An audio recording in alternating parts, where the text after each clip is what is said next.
Palestra. Agora a gente vai falar sobre automatizados rápidos e robustos com Cypress. É a palestra do Valmir Lima. Ele vai estar aqui com a gente para compartilhar um pouquinho da experiência dele.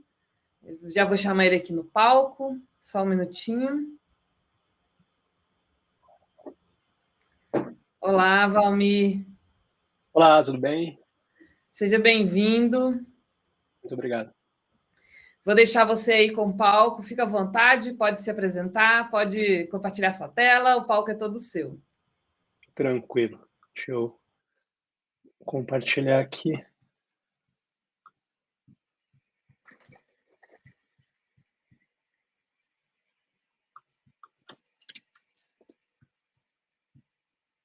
Estava com a tela aberta e eu perdi aqui um pouquinho.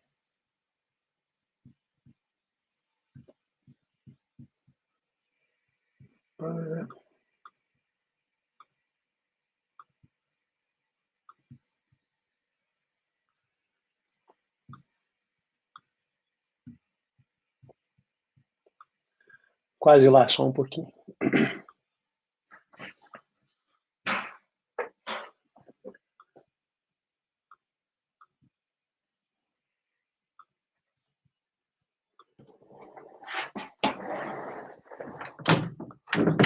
Só fechar a porta aqui que a minha esposa acabou de chegar para não fazer barulho. E agora eu devo estar compartilhando a minha tela. Então, queria primeiramente agradecer especialmente o convite do Fredão. Frederico Moreira foi quem me convidou para submeter essa talk para o Minas Testing Conference, então um agradecimento especial. Se o Fredão está assistindo aí, um agradecimento especial para ele que me incentivou a submeter uma palestra. Queria dar os parabéns aí para a galera da organização e dizer que o evento está sendo show de bola, muito bom. Eu adorei os slides de algumas apresentações que rolaram ali, onde mostrava o Minas Testing Conference dentro de casa, e aí eu adaptei o slide aqui para ser dentro de casa também, né? E hoje eu vou falar sobre criando testes automatizados rápidos e robustos com Cypress. Eu deixei aqui nesse slide também o meu website pessoal, caso vocês queiram se conectar comigo, lá vocês vão encontrar tudo que eu venho fazendo por aí. No footer do meu website tem todas as minhas redes sociais.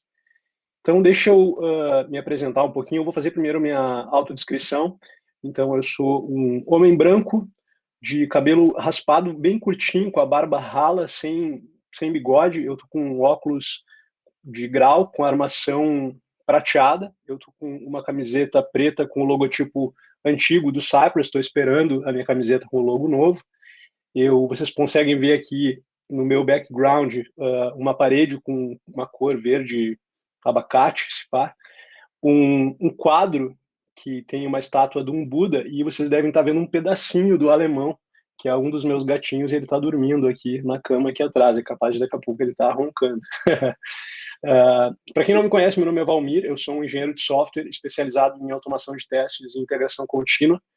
Eu fui aceito esse ano de 2021 como embaixador do Cypress.io.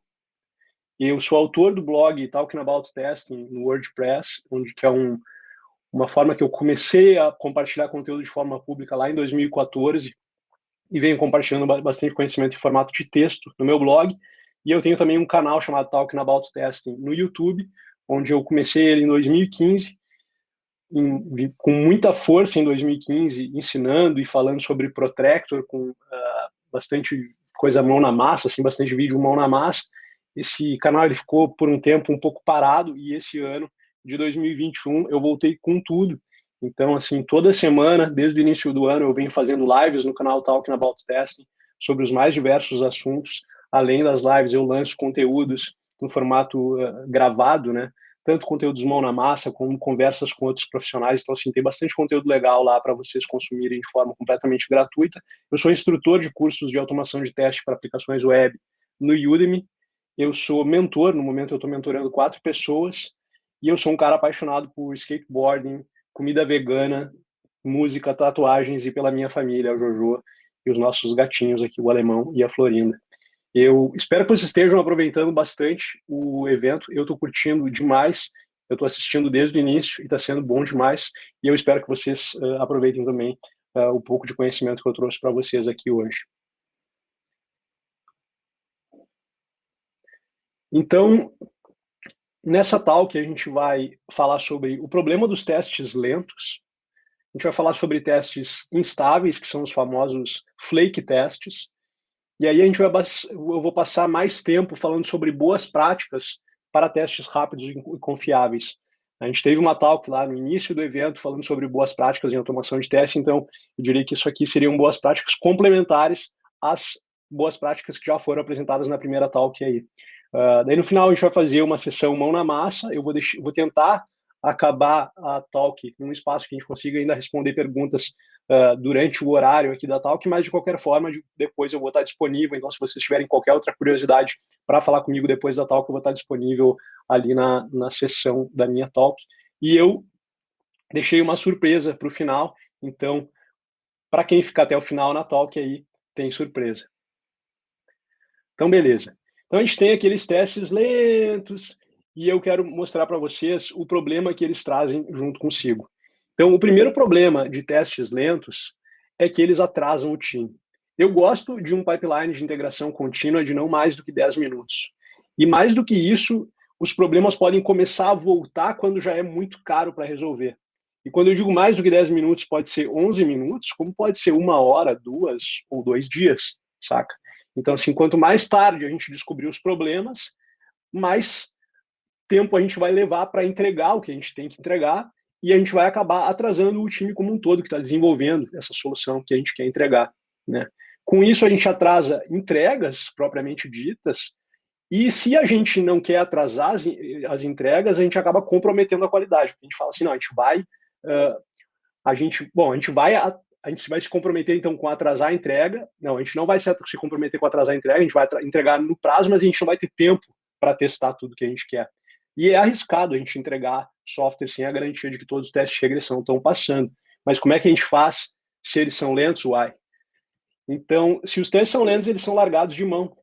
E é isso mesmo, testes que atrasam o time, eles não são uma alternativa para quem está em busca de agilidade. Então, hoje eu vou mostrar para vocês como que a gente faz para ter testes rápidos, e não só rápidos, como testes que são confiáveis para o time que está desenvolvendo esses testes.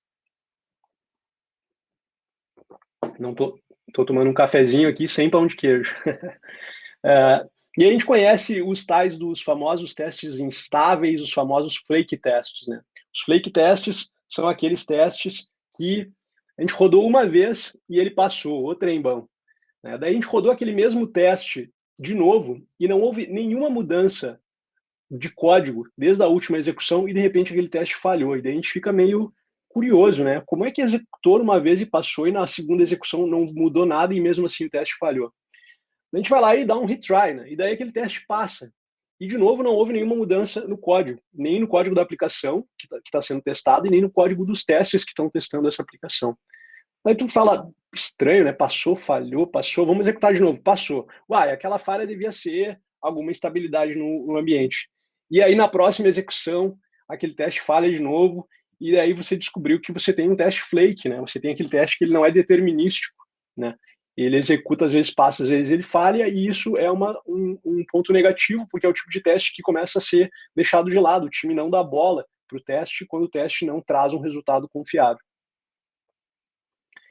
E aí a gente vai discutir aqui, ao longo dessa apresentação, então, 11 boas práticas, tá? Que são: testes devem ser independentes uns dos outros, faça a autenticação de forma programática, crie mecanismos para o controle do estado da aplicação, selecione elementos com atributos data, traço, alguma coisa, não tente armazenar comandos do Cypress em variáveis, não teste aplicações que você não controla, testes não devem ser muito pequenos nem muito grandes, não use os hooks after e after each, não use sci.wait com um valor hard-coded de um número em milissegundos, não inicialize o servidor, inicialize o servidor antes de inicializar os testes. E, por fim, configure uma base URL para você poder reaproveitar ela. Tá? Já que nesse slide sobrou um pouco de espaço, eu aproveitei para deixar aqui também uma URL de uma playlist que é relacionada com o que a gente vai ver mais para frente, que é uma playlist que eu chamei de Explorando a Cypress Real World App, no meu canal Talking About Testing no YouTube. Eu vou, logo que acabar a talk, também disponibilizar os slides, então vocês vão poder clicar nesse link para conhecer essa playlist, onde eu mostrei os testes de interface gráfica, de API, de unidade e a parte de Continuous Integration da Cypress Real World App. Então vamos começar com cada uma dessas boas práticas. Eu trouxe essas boas práticas direto da documentação oficial do Cypress. Vejam que legal que eu estou usando aqui o logotipo novo do Cypress, que foi lançado recentemente, tão diferente desse aqui da minha camiseta. Testes independentes. Testes automatizados devem ser capazes de serem executados de forma isolada, sem a necessidade de que outro teste tenha executado antes para criar algum estado na aplicação em teste. Se eu consigo arquitetar os meus testes para que eles sejam independentes uns dos outros, a falha em um teste não vai impactar no resultado dos outros. Enquanto que se os meus testes são dependentes uns dos outros, às vezes uma falha numa funcionalidade específica pode impactar o resultado de testes que estão testando outras funcionalidades, porque eles dependiam daquela funcionalidade específica, de um teste que cria aquele determinado estado, né? Então, uma dica boa para a gente tornar testes independentes é a gente utilizar o hook before each, né, que a gente traduzindo para português seria antes de cada, né, utilizar o hook before each para quando a gente precisa executar vários passos repetidos para todos os testes de um determinado describe ou de um determinado contexto, né, de uma determinada suite de teste. E, além disso, testes independentes facilitam na paralelização da sua execução. Então, imagina que a gente tem testes que são dependentes uns dos outros. Eu tenho que primeiro executar esse teste, que vai criar um determinado estado na aplicação, para depois eu poder executar um próximo teste, para depois executar um próximo teste. Eu não consigo executar esses 3 testes em paralelo, cada um numa máquina, e ter um feedback reduzido, porque eles são dependentes uns dos outros. Enquanto que se eu tivesse essa independência, eu poderia, digamos, nesses 3 testes, reduzir o tempo de execução dos testes em 66%. Né?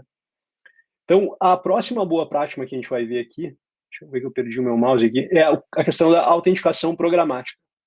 Então, assim, o Cypress, ele te possibilita fazer muito mais com relação a testes automatizados de aplicações web do que simplesmente interagir com aplicações web através da interface gráfica de usuário.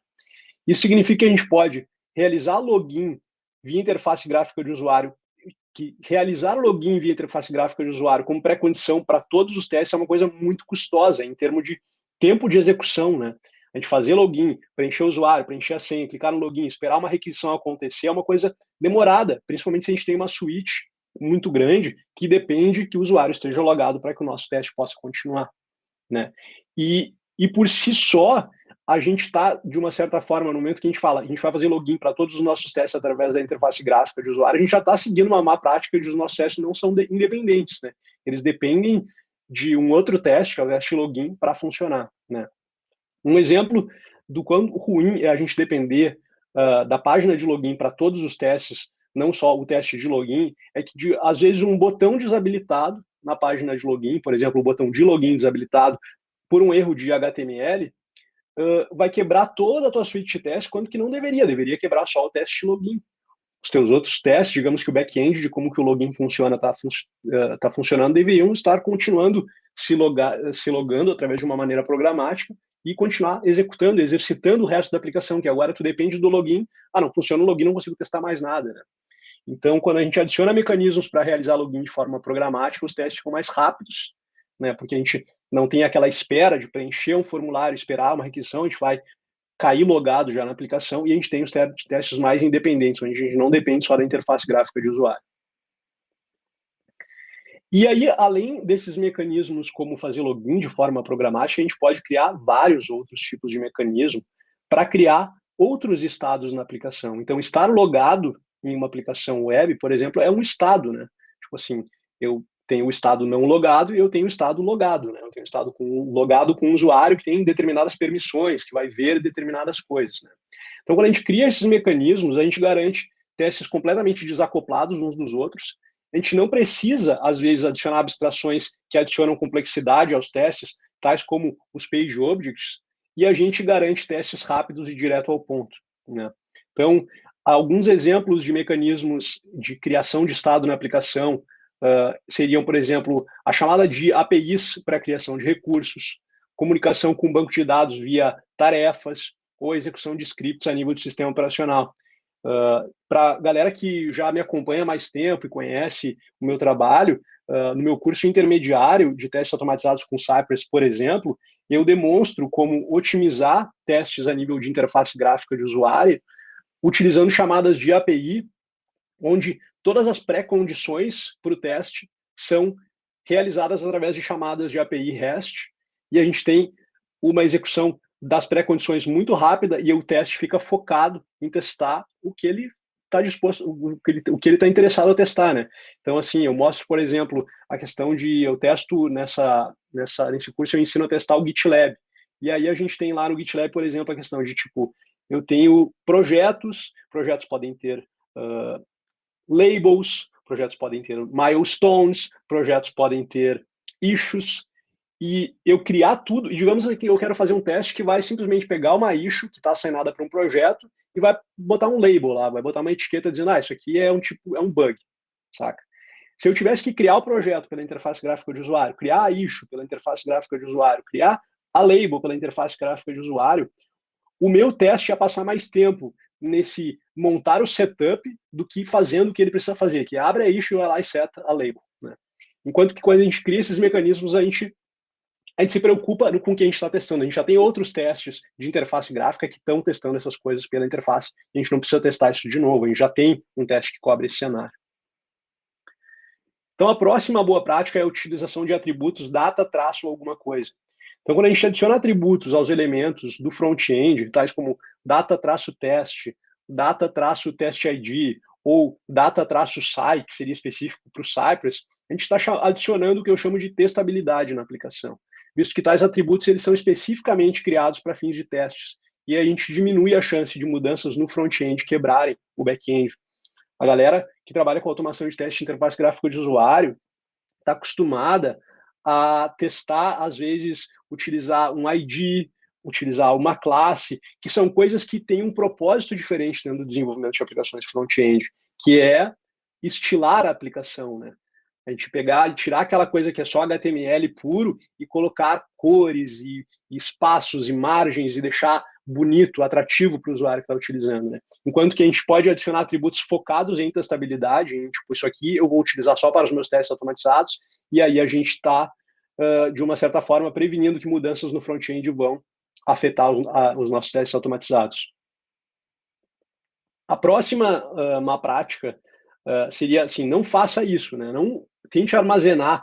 A galera que conheceu o Cypress e conhecia antes ferramentas como Selenium ou ferramentas baseadas em Selenium, estava acostumada a armazenar em variáveis o valor retornado por uma query de um elemento com Selenium. Isso não é possível fazer com o Cypress, tá? Então, a gente não consegue fazer isso que eu estou mostrando aqui nessa tela. var L de elemento igual a sci.get e o teu seletor. Tu não vai ter como depois fazer algo como aqui eu fiz um exemplo, né? Eu armazenei uma variável myButton, o sci.contains, de um elemento que é um botão que tem o texto myButton, e depois eu tento mandar um clique. Isso aqui não funciona. Então, o Cypress possui uma arquitetura própria, onde, apesar de, em muitos casos, ele permitir a escrita de código que parece síncrono, mesmo que seja assíncrono, porque ele coloca os comandos numa fila para posterior execução, não é possível fazer isso daqui, tá? Então, o que é possível você fazer é você dar um alias para um determinado elemento. Então, você pode falar, eu peguei esse mesmo código aqui, né? Sci.contains, abre e fecha parênteses, dentro do parênteses, como primeiro argumento, eu passo um button, como string, como segundo argumento, eu passo o texto desse botão, como string também, e eu dou um alias de myButton. E aí depois eu posso fazer um sci.get, passando esse alias, onde eu boto um arroba na frente, então, arroba myButton, e aí sim eu posso mandar um clique nele. Então, assim, tem algumas diferenças no Cypress com relação a ferramentas que a gente estava acostumado, e basta a gente saber utilizar elas, e a gente não vai começar a fazer esse tipo de coisa assim. Eu participo de grupos de discussão, ajudando a galera a resolver problemas com Cypress, e eu vejo muito essa pergunta, assim, tipo, eu quero armazenar um elemento numa variável. Não é assim que funciona com Cypress. Então, assim, e tem muito bem explicado na documentação como é que essas coisas funcionam. Então, assim, às vezes a gente tem que também antes de sair perguntando, não estou desencorajando a galera a perguntar, perguntem, a comunidade está aí para responder, mas a gente tem que fazer também o nosso tema de casa, que é, tipo, antes de perguntar, ir atrás, né, e tipo, já fui atrás, tentei isso, aquilo outro, e mesmo assim não deu certo, alguém pode me ajudar, né? A gente vai estar, provavelmente a pessoa vai estar mais disposta, sabendo que tu já foi atrás, mas não estou desencorajando a fazer perguntas de forma alguma. Então, a próxima má prática, a próxima boa prática que a gente tem que fazer é não testar aplicações externas, né?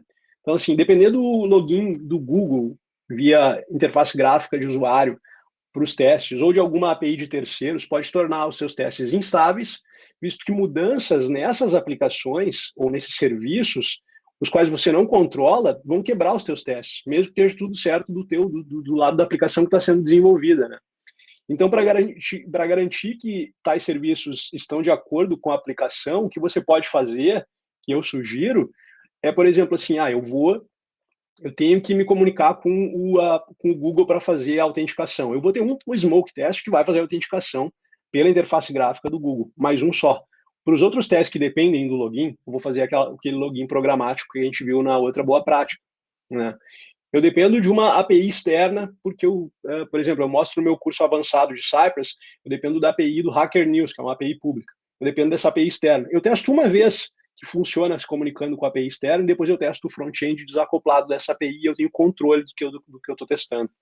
Então, eu consigo tornar os meus testes mais robustos e também mais rápidos, visto que quando eu não estou batendo numa API de verdade, eu tenho normalmente, eu criei algum mecanismo em volta da minha aplicação que me deixa fazer isso, eu consigo testar de forma mais rápida.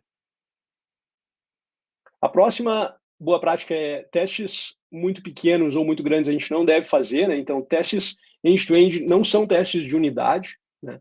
Os testes end-to-end eles têm um custo de execução maior do que os testes de unidade, que são executados em milissegundos às vezes, e aí vale a pena a gente adicionar mais de uma verificação por teste para otimizar o tempo, né? E para testar as coisas nos seus contextos certos.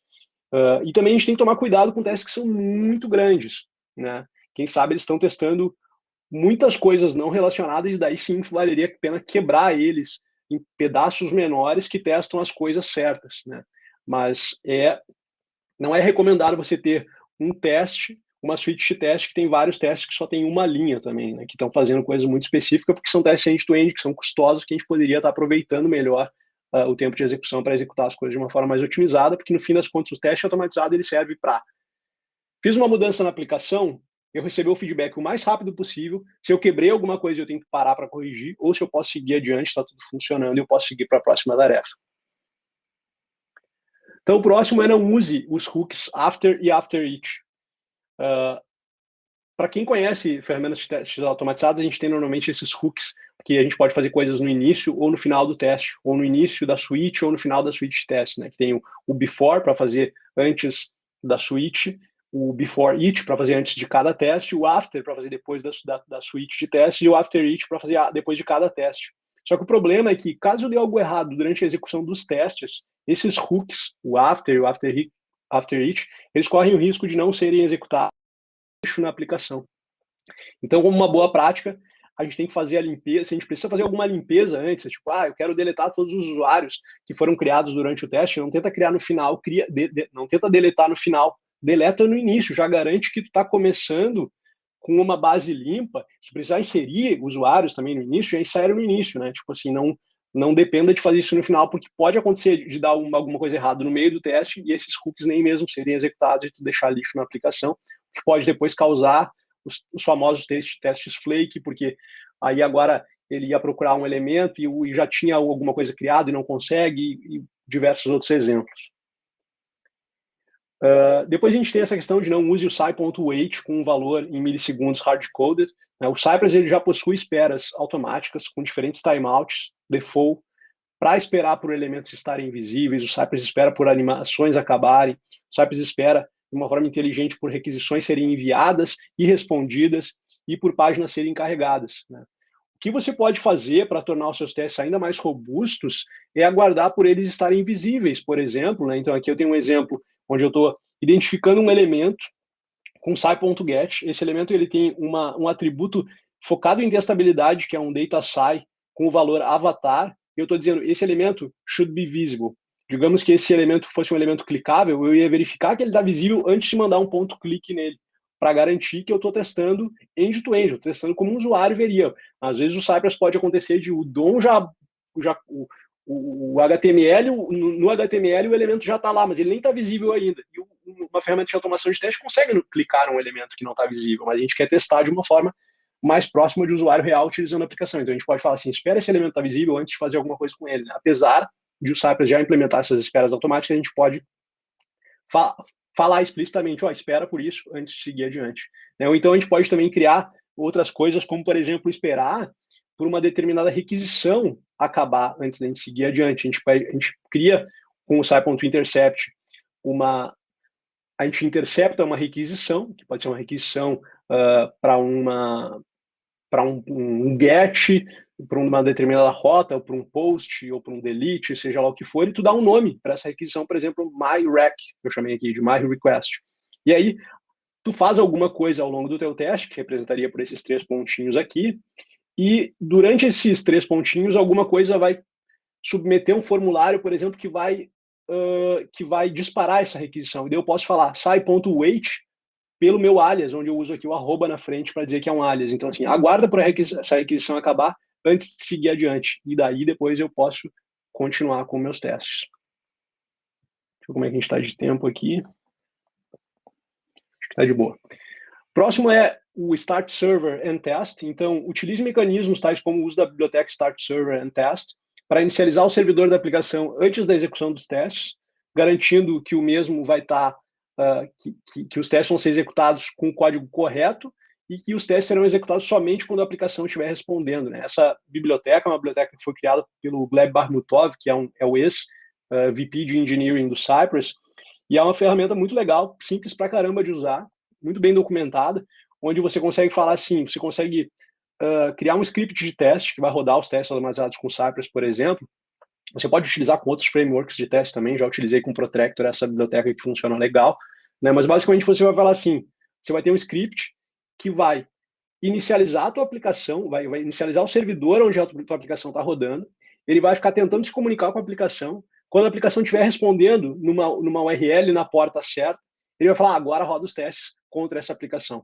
E daí os testes vão ser executados, e depois que os testes acabarem, ele derruba a aplicação. Né? Então, é uma alternativa legal para a gente poder fazer isso. Então, a gente pode, às vezes, tanto testar a versão, digamos que a gente está usando, sei lá, um React, a gente pode testar toda a versão de desenvolvimento ali, né, que tem hot reload, esse tipo de coisa, ou então a gente pode também ter um script que vai rodar o build da aplicação e vai servir ela num servidor web, coisa e tal, e a gente pode utilizar essa ferramenta para fazer toda essa parte de inicializar a aplicação antes dos testes começarem a executar e desligar ela sozinha depois. Né? E a gente vai, com isso, também ter uma facilidade de rodar esses testes num servidor de integração contínua, né? Onde a gente pode também usar essa mesma alternativa para rodar os testes num servidor de integração contínua, sempre que houver uma mudança num repositório remoto, sempre que um pull request for criado, um merge request, dependendo da ferramenta que você utiliza para a parte de gestão de código na nuvem.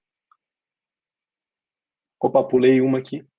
Daí, por último, a gente tem a questão de defina a base URL. Ao definir a base URL no arquivo de configuração do Cypress, que é o cypress.json, os seus testes podem visitar páginas via URLs relativas.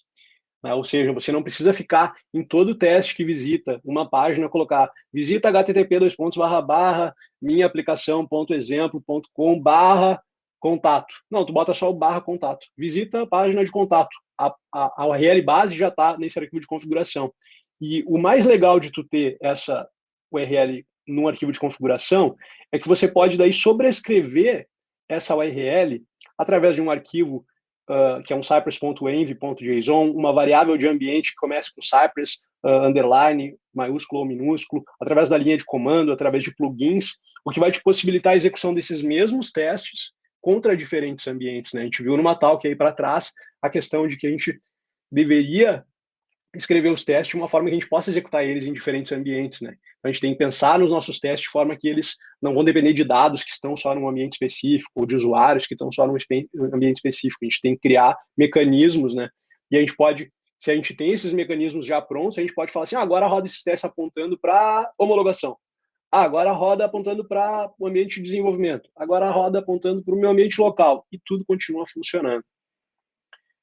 Então, agora que a gente fechou aqui a parte das boas práticas, se você seguir essas boas práticas, você terá testes robustos e rápidos, nos quais o seu time confia, e não só confia, como ajuda você a manter e evoluir esses testes. Então, eu separei uma sessão mão na massa aqui. Vou tomar meu cafezinho que está ficando frio aqui já. E a sessão mão na massa que eu vou fazer, ela vai ser, eu deixei como referência aqui também a página de boas práticas da documentação oficial do Cypress, tá? Depois eu vou deixar os slides, eu tenho essa URL nos meus slides. E a mão na massa que eu vou fazer vai ser uma mão na massa bem simples aqui. E fica o convite até para, se vocês quiserem executar junto comigo essa mão na massa, super encorajo, tá? Inclusive, ela tem uma certa relação com a surpresa que tem no final. Então, se vocês quiserem acompanhar os passos que eu vou executar aqui agora, eu estou aqui no site do GitHub, então github.com, dentro da organização Cypress-IO, e eu estou nesse repositório Cypress-Real-World-App. Essa aqui é uma aplicação que o time do Cypress desenvolveu para demonstrar todas essas boas práticas que eu mostrei para vocês até agora. E aí, a documentação desse repositório é muito legal. Né? Eu tenho o prazer de ser um dos contribuidores aqui desse repositório. Né? Vocês podem ver aqui o meu avatarzinho. Eu já fiz algumas contribuições para esse repositório. E é uma aplicação que ela simula uma aplicação do mundo real, né? Então, assim, é uma aplicaçãozinha que vai ter um login, que vai ter, você vai poder fazer envio e recebimento de transações financeiras, você pode curtir uma transação, você pode fazer algumas coisas que são bem, assim, do nosso mundo real. Você pode renderizar essa aplicação tanto numa versão desktop quanto mobile, ela é responsiva e tudo mais, e a documentação é muito simples de seguir. Então, a primeira coisa que a gente vai fazer, que eu convido você para fazer comigo aí, a gente vai vir aqui no botãozinho clone e vamos clonar esse projeto. Então, eu estou com um terminal aberto aqui. Deixa eu ver aqui se eu copiei. Vou copiar de novo aqui. Então, eu vou rodar aqui git clone e aquela URL que eu colei. E aí ele vai clonar a Cypress Real World App. Então, eu vou copiar aqui já o nome e vou dar um CD para esse diretório, né? Vou dar um change directory agora para o projeto Cypress Real World App.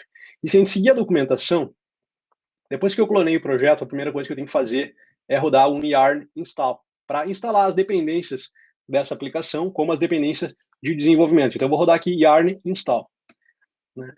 E aí, as dependências externas das quais essa aplicação depende vão ser instaladas, tanto dependências da aplicação como um todo, como o próprio React que é utilizado. A gente pode ver aqui quais são as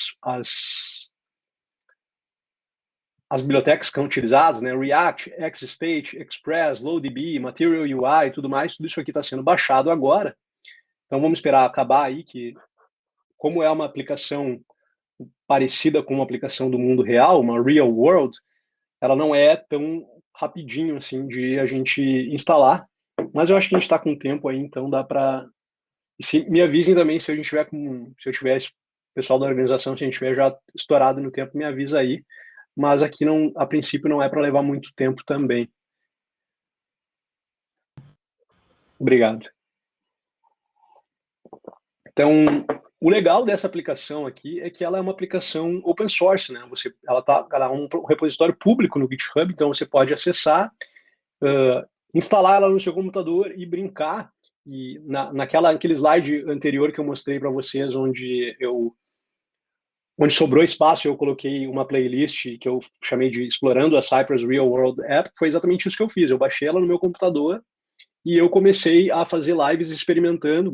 Eu experimentava alguma parte da aplicação e fiz essa live mostrando algumas partes, como alguns testes de unidade, alguns testes de end-to-end, alguns testes de API, a parte de Continuous Integration. Eu acho que utilizando um repositório como esse, que foi desenvolvido pelo próprio time do Cypress, a gente aprende com exemplos práticos, né? Então, por isso que eu acho legal. Então, estamos chegando no final aqui da instalação. Tem bastante coisa que ele instala aqui. E aí, depois que a gente acabar de instalar, a gente vai rodar o comando yarn dev para subir essa aplicação em modo de desenvolvimento, que também é um pouquinho demoradinho da última vez que eu executei. Não super demorado, assim, mas Até também fica um pouco mais lento agora que eu estou, além de estar subindo a aplicação, estou compartilhando tela, estou fazendo stream de áudio e vídeo aqui, então prejudica um pouco. Mas eu acho que não vai ser super demorado, não. Ó, acabou. Então agora a gente vai rodar aqui um dev, que vai, agora que todas as aplicações, todas as dependências foram instaladas, a gente vai subir essa aplicação. No meu ambiente local, aqui no meu computador, eu vou subir essa aplicaçãozinha que se chama Cypress Real World App, que tem alguns usuários já pré-cadastrados, com os quais eu poderia fazer login e explorar essa aplicação. Então, assim, fica o convite para vocês fazerem isso, né? Porque a gente consegue aprender bastante. Então, ele está abrindo automaticamente aqui a aplicação no meu localhost, na porta número 3000, e esse procedimento aqui ele demora um pouquinho. Então, vamos ficar acompanhando nos logs aqui. E enquanto a gente está esperando, fiquem à vontade aí já para ir deixando perguntas aí na parte de Q&A aqui do Hopin, e aí depois eu espero que a gente consiga ter um tempo ainda para responder perguntas durante o tempo da apresentação, e se não tiver, eu vou estar logo mais ali no espaço das sessões para vocês também poderem tirar qualquer dúvida e a gente trocar uma ideia. Então vamos ver. Ele disse aqui que está começando o servidor de desenvolvimento, então daqui a pouquinho ele deve estar de pé. Pelo menos eu vou conseguir acabar de tomar meu cafezinho.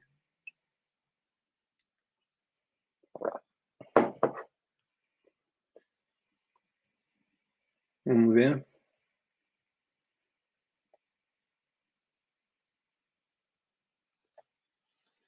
Tá quase, galera, tá quase.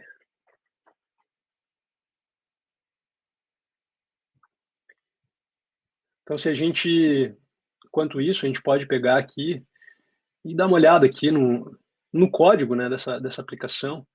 Eu vou ir aqui na pastinha Cypress, e aí vejam que ele tem uma pastinha testes aqui dentro, e dentro dessa pasta testes eles separaram esses testes por testes de API, testes de provedores de autenticação. Então tem testes como, posso fazer login com Okta, posso fazer login com Google, posso fazer login com, sei lá, minha conta do Mac, coisa e tal, e testes de UI. E aí o legal é que nos testes de UI a gente tem o teste auth.spec, que é o teste que faz parte de autenticação, sign-up e login, e esse teste testa o login via interface gráfica de usuário, porém, todos os outros testes que dependem do usuário estar logado, eles criaram mecanismos, né? Então vamos pegar aqui, por exemplo, esse aqui, Transaction View, que eu já me lembro de já ter dado uma olhada. Vejam que, deixa eu dar um zoom aqui para ficar um pouco maior para vocês verem também. Vejam que nesse teste, teste switch transaction view, tem um bloco before each, que ele roda uma task que faz o seed no banco de dados. Ele popula o banco de dados com dados pré-conhecidos que vão ser utilizados por essa suite de teste específica, né? Ele cria vários intercepts aqui para interceptar requisições que vão acontecer ao longo dos testes, né? Tanto requisições get quanto uma requisição patch aqui, que ele pode depois, e ele dá alias para essas requisições, ele pode esperar para essas requisições acabarem antes de seguir adiante, né? Ele tem um comando customizado que encontra usuários no banco de dados, que com esse usuário que é encontrado, ele consegue fazer um login, que ele chamou nesse comando customizado de login by X state, onde é o tal do login de forma programática, onde ele não passa pela interface gráfica de usuário. Então, aqui nesse projeto, a gente consegue ver várias dessas boas práticas que eu comentei com vocês. Então, vamos ver como é que está aqui. Pelo jeito, agora já deve estar no ar. Então, aqui agora a aplicação já está... Eu já tinha subido essa aplicação antes e já tinha logado, já tinha criado um usuário, então por isso que agora já está caindo logado, mas normalmente você cairia na página de fazer o login, ou então você poderia fazer o sign-up, coisa e tal. Mas o legal é a parte dos testes propriamente ditos. Então, eu vou pegar aqui e vou abrir uma outra janelinha aqui no meu terminal, uma outra tab, e vou acessar aqui o Cypress Real World App e vou abrir o código no meu Visual Studio.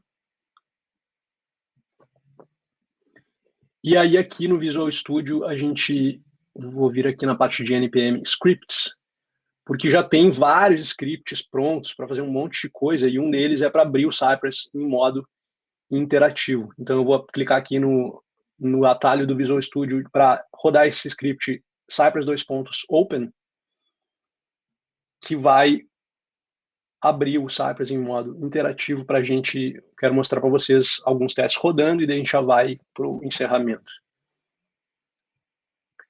Então, essa suíte aqui, eu rodei ela essa semana, ela tem algumas centenas de testes, se eu não me engano, uns, sei lá, não me lembro se são 120, 200, alguma coisa assim. Tem bastante teste. Tem testes em diferentes camadas, né? Teste a nível de API, teste a nível de interface gráfica de usuário. Vejam que eles estão utilizando aqui a versão 7.7. Essa semana que está acabando agora, saiu a versão 8.1, que fiz um vídeo até no meu canal mostrando uma funcionalidade nova bem legal. E aí a gente pode aqui no Test Runner, então a gente tem todos esses testes aqui, né? Todos esses testes a nível de API. Então eu vou rodar um aqui de API só para mostrar que o testes te possibilita a escrita de testes a nível de API. Ele roda no browser esses testes de API, então assim, tem o custo, né, de abrir o browser uma vez para rodar os testes, mas depois que o browser está aberto, roda rapidão ali, então a gente consegue ver os testes de API rodando, onde não vai ver nada na interface gráfica aqui, mas a gente tem a possibilidade de rodar testes a nível de API, e a gente tem aqui os testes para autenticação com Auth, Zero, Cognito, Google, Okta, e os testes de UI. Tá meio demoradinho aqui para rodar esses testes de API. Para carregar eles, né? Ó, mas agora carregou. É legal que depois que carregou aí, né, teste de API, rodaram 12 testes em 4 segundos. São super rápidos, né? E aí já garante, essa aplicação é uma aplicação que tem 100% de cobertura, então já garante uma boa cobertura nessa funcionalidade aqui da API de usuários. Mas o que eu quero mostrar para vocês é esse teste aqui, que é o Transaction View. A gente pode também filtrar aqui para não ver todos os testes, mas eu já estava com ele na mão ali, então não precisa.